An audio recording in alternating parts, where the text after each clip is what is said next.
आला हजरत का फतवा है कि जुम्मे की दूसरी अजान जो है ना वो खतीब के सामने खड़े होकर नहीं देनी चाहिए, बाहर दरवाजे पे देनी चाहिए। आला हजरत रहमतुल्लाह अलैह ना जबलपुर चले गए, सफर था, वहां आपके दो खुलफा थे, बाप बेटा मौलाना अब्दुल सलाम भी खलीफा थे, मुफ्ती बुरहानुल हक उनके बेटे वो भी खलीफा थे। फाजल बरेलवी जब वहां पहुंचे ना, आलिम वो नहीं होता कि जो बात लच्छेदार तकरीर करके तो गुजर जाए। आलिम वो होता है जिसको बात करनी भी आती हो और जहन में उतारनी भी आती हो। वो शख्स है जो पुख्ता इल्म रखता हो, उसे पता हो कि किस हिकमत के साथ लोगों को बात समझानी है। कल्लिमुन्नासा ला कदर उकूलिहिम, अगरचे मुदर्रिसीन की भी बड़ी बात है, लेकिन ठहर ठहर कर तरीके से प्यार से हमारे बुजुर्ग समझाते थे। आला हजरत से वहां किसी ने पूछा जी जुमे की दूसरी अजान कहां पढ़नी चाहिए, तो आला हजरत फरमाने लगे बाहर पढ़नी चाहिए। आपने वो फतवा दे दिया, वहां जनाब लड़ाई शुरू हो गई। वहां लोगों ने कह दिया जनाब हमारे यहाँ 40 साल से हो रही है, किसी ने कहा 35 साल से। आला हजरत फरमाने लगे दीन तजर्बे से नहीं आता, दीन इल्म से आता है। यानी 40 साल तजर्बा हो गया तो इसका मतलब है आप आलिम हो गए। दीन का ताल्लुक तजर्बे से वो इल्म से है। वो बहस हो गई। आला हजरत ना अंग्रेज की अदालत नहीं जाते थे, फरमाते थे अदालत तो वो होती है जहां अदल होता है, आप उसको कचहरी कहते थे, अदालत कहती नहीं, तो कभी गए ही नहीं थे। उन्होंने मुकदमा करा दिया आला हजरत पे, पर्चा कटवा दिया जी, मौलाना ने फसाद करा दिया। अब वो जज मुसलमान था, उसने रीड कर लिया। वो जो नायब कासद नहीं, वो अदरी जिसको कहते हैं आवाजें देता है, फलां बिन फलां हाजिर हो, वो आला हजरत का मुरीद था। आपने उसे बुला के ना तो सारी बात समझा दी, वो समझ गया करना क्या है। जब बारी आई ना आला हजरत की, तो जज साहब ने केस पहले पढ़ लिया था कि ये मसला है, मौलाना कहते हैं अजान बाहर पढ़ो, तो कुछ लोग कहते हैं सामने पढ़नी चाहिए। उसने कहा भी बुलाओ मौलाना रजा अली खां वल्द नकी अली खां।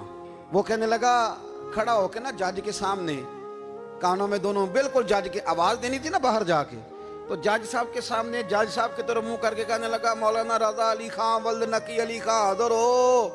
और जज कहने लगा बेवकूफ बाहर जाके कह। कहने लगे यही तो मेरे पीर कहते हैं, यही तो वो फरमाते हैं कि खतीब तो आया बैठा जुमा पढ़ाने, वो तो आया हुआ है, बाहर जाके कहे जो नहीं आए उन्हें भी पता चल जाए कि जुमा पढ़ना है, यही तो वो कहते हैं। वो जज कहने लगा मौलाना को आने की जरूरत नहीं, वो जो भी कह रहे हैं ठीक ही कह रहे हैं, वो ठीक कह रहे हैं जो भी कह रहे हैं। उन्होंने फिक्री तौर पर लोगों की तरबियत की, उन्हें बात समझाने। एक मौलाना ने कह दिया कि नबी पाक सल्लल्लाहु अलैहि वसल्लम को तो गैब का इल्म ही नहीं, तो आला हज़रत फरमाने लगे तू बता अगर ना हो हुजूर को गैब का इल्म तो तेरा क्या फायदा है। सोचने की बात है ना भाई, कोई इख्तलाफ नहीं, लेकिन किसी का क्या नुकसान है अगर अल्लाह अपने नबी को गैब के खजानों की चाबियां दे, है किसी का नुकसान। अजीब फलसफा है ना। मैं सफर करता रहता हूं तो बच्चे मैप लगा लेते हैं, उसको गैब है किधर जाना है किधर नहीं जाना, ले जाता है कि नहीं, लेफ्ट हो जाओ राइट हो जाओ, किसने बताया उसे। उसकी बात मानना इस्लाम के कुफर। अल्लाह अकबर, उलझ गई ना बात।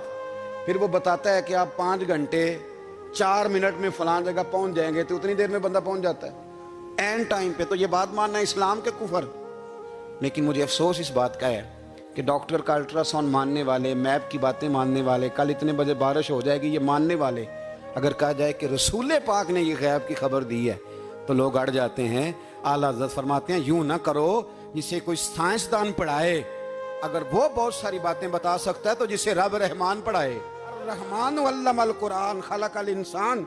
मैं तुम बात ही नहीं मानते। फाजल बरेलवी ने अद-दौलतुल मक्किया पूरी किताब लिखी है, और आप फरमाते हैं अल्लाह ने सबसे ज्यादा गैब की खजानों की चाबियां अपने नबी को अता फरमाई है। तो आपने हर महाज पर हुजूर की शान बयान फरमाई, नबी पाक की अजमतों के तज़किरे किए। आपने फरमाया कि औलिया अल्लाह सूफिया बुजुर्ग इन पर तनकीद ना करो। हमारा ना आज मिजाज बन गया है, मैं अक्सर कहता हूं कि लोगों का जायका खराब हो गया है। ये जो लोग कहते हैं नमाज में दिल नहीं लगता, महफिल में सुरूर नहीं आता, हम जब ऐनक तनकीद की लगा के जाते हैं तो कैसे मजा आएगा। जब हम सामने वाले को अच्छा ही नहीं समझ रहे, सबसे अच्छे हम खुद हैं। मैं अक्सर कहा करता हूं कि जब तक हम थोड़ा सा नीचे बैठ के ऊपर नहीं ना देखते, बंदे हमें बड़े नजर नहीं आएंगे, छोटे छोटे नजर आएंगे। हम हमेशा ऊपर खड़े होकर नीचे देखते हैं। मेहरबानी फरमाएं।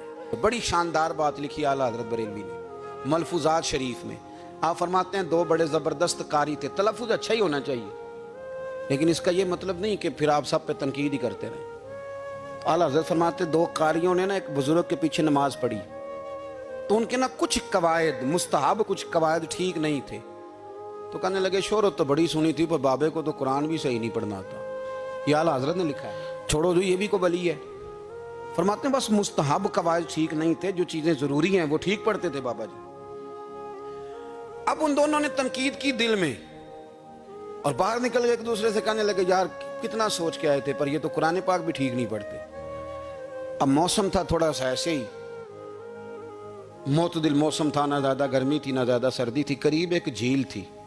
کپڑے اتارے, تہمتیں باندھی اور جھیل میں گھس گئے نہانے کے لیے. ایک شیر آیا تو کپڑے اٹھا کے لے گیا. اب بندہ پانی میں کتنی کو دیر رہ سکتا ہے؟ موسم بھی معتدل تھا, بڑی گرمی میں بھی بندہ زیادہ نہیں رہ سکتا. ٹھٹھرنے لگے, پریشان ہو گئے, کانپنے لگے, جائیں تو کدھر جائیں, بڑے پریشان. اب شیر بیٹھا ہے سامنے اور پہاڑی کے اوپر وہ بیٹھا, کپڑے لے کے. اعلیٰ حضرت فاضل بریلوی رحمۃ اللہ تعالیٰ علیہ فرماتے ہیں کسی نے جا کے بزرگوں کو بتایا کہ وہ آپ کے مہمانوں کے کپڑے لے گیا شیر. تو ٹھٹھر رہے. وہ بزرگ آئے اور آ کے نا تو شیر کو آواز دی, اللہ ہر مشکل دی کنجی یارو ہاتھ مردان دے آئی. شیر کو آواز دی, کہنے لگے ادھر آئے نا. وہ آیا تو ایک تھپکی دی. فاضل بریلوی نے حقوق والدین پہ لکھا, حقوق اولاد پہ لکھا, استاد کے حقوق پہ لکھا, شاگرد کے حقوق پہ لکھا. اعلیٰ حضرت نے پڑوسیوں کے حقوق پہ لکھا. فاضل بریلوی رحمۃ اللہ نے پیر اور مرید کے حقوق پہ لکھا. اعلیٰ حضرت نے شرطیں بیان کی مرید کس کا ہونا ہے, شرائط. فرمایا سب سے پہلے 4 شرطیں دیکھو پھر بیعت کرنا. پہلی بات یہ کہ وہ بندہ اتنا عالم ہے کہ ضرورت کے مسئلے بتا سکے, جاہل کی بیعت جائز نہیں. اور دوسرے نمبر پہ فرمایا یہ بھی دیکھو کہ اعلانیہ گناہ تو نہیں کرتا, ظاہری طور پر شریعت کا پابند ہے. تیسرے نمبر پر یہ دیکھو اس کا سلسلہ متصل ہے, باقاعدہ کسی سے مرید ہوا ہے, سلسلہ اوپر تک صحیح چل رہا ہے. اور فرمایا چوتھا یہ ضرور یاد رکھنا کہ خلیفہ مجاز ہو, کسی شیخ کامل نے اسے اجازت بھی اپنی مرضی سے نہ مان کے بیٹھ گیا ہو کہ مجھے تویز مل گئے ہیں, یہ نہ ہو. فرمایا ان چیزوں کو دیکھو اور پھر پوری پابندیاں لگائیں. کسی نے پوچھا پیر اور مریدنی کا پردہ ہے؟ تو اعلیٰ حضرت فرمانے لگے نبی پاک کی جو بیویاں ہیں نا وہ مومنوں کی مائیں ہیں, ان کو قرآن نے مائیں کہا ہے. تو اگر اس ماں کا بیٹے سے پردہ ہے تو پھر مریدنی کا پیر سے پردہ کیوں نہیں؟ فرمایا واجب ہے مریدنی کے لیے پیر سے پردہ کرنا, واجب ہے. آپ کو ایک بزرگ تھے, انہوں نے اپنے ہاں جلسے پہ بلایا. جب آپ پہنچے تو وہ عورتوں کو ننگے منہ تعویذ دے رہے تھے. آپ نے دور سے دیکھا تو واپس آ گئے. وہ دوڑے پیچھے, کہنے لگے مولانا کچھ تو خیال کریں, لوگ کیا سوچیں گے, ایسے چلے گئے. تو آپ فرمانے لگے شاہ جی آپ نبی پاک کی شریعت کا خیال نہ کریں تو میں آپ کا خیال کروں؟ شریعت اسلامیہ کا خیال نہیں کر رہے, بے پردہ عورتوں میں بیٹھے ہو. وہ کہنے لگے میں توبہ کرتا ہوں, آج کے بعد نہیں کروں گا. فرمایا پھر ہاتھ بڑھائیے, پھر میں آپ کے ہاتھوں کے بوسے لیتا ہوں. اس لیے کہ اگر آپ مان گئے ہیں تو پھر ہمارا اختلاف نہیں. ساری زندگی دین کی پہرے داری کی.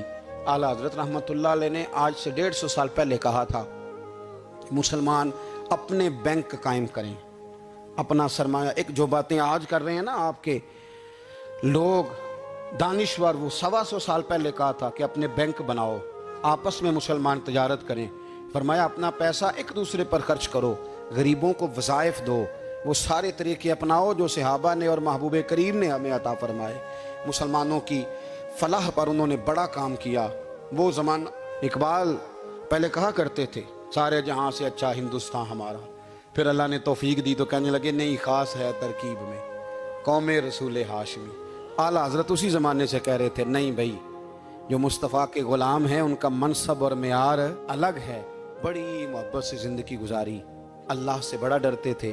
سید ایوب علی رضوی صاحب آپ کے خلیفہ ہیں.